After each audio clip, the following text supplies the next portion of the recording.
பாடம் நடத்தும்போது இவர் எதுக்கு இலக்கணம் நடத்துகிறாரு? எப்போ இலக்கணத்தை எதையாவது சொன்னால் ஒரு இலக்கணத்துக்கு போயிடறாரு, தர்க்கத்துக்கு போயிடறாரு.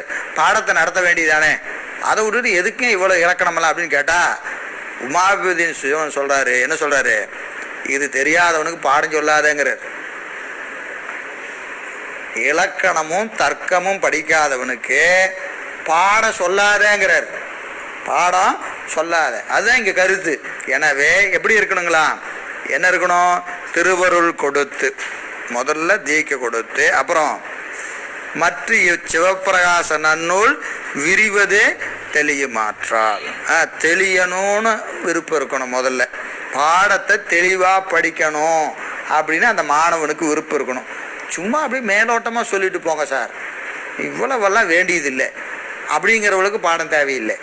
அவர்களுக்கு இந்த பாடம் இல்லை. விரிவது தெளியுமாற்றால், விரிவாக படிக்கணும். அப்புறம் எப்படி படிக்கணும்? தெளிவாக படிக்கணும். அது என்ன தெளிவாக படிக்கிறது? கற்க கசடர கற்பவை கற்றபின் நிற்க, அப்படி படிக்கணும். அப்படியே படிக்கணும். எனவே விரிவாக படிக்கணும், தெளிவாக படிக்கணும். இதெல்லாம் எப்போ நடக்கும்?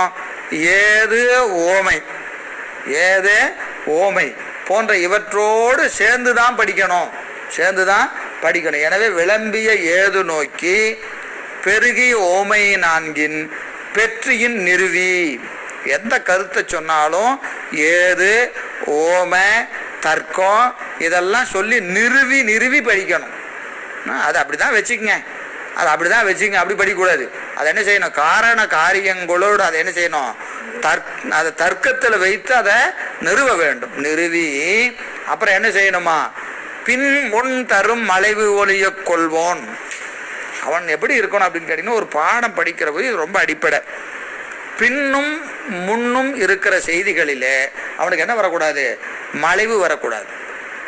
ஏன்னா ஒரு நூல் படிக்கிற போது பின்னாடி ஒரு செய்தி இருக்கும், முன்னாடி ஒரு செய்தி இருக்கும். இப்போ இந்த ரெண்டு செய்தியிலையும் என்ன இருக்காது? நமக்கு பார்த்தா ஏதோ முரண்பாடாக சொல்லியிருக்கிற மாதிரி இருக்கும், முரண்பாடாக சொல்லிடுற மாதிரி இருக்கும். உதாரணத்துக்கு சொன்னால் என்ன பாட்டு சொல்லலாம்? சிவப்பிரகாசத்துலேயே சொல்லலாம். 31வது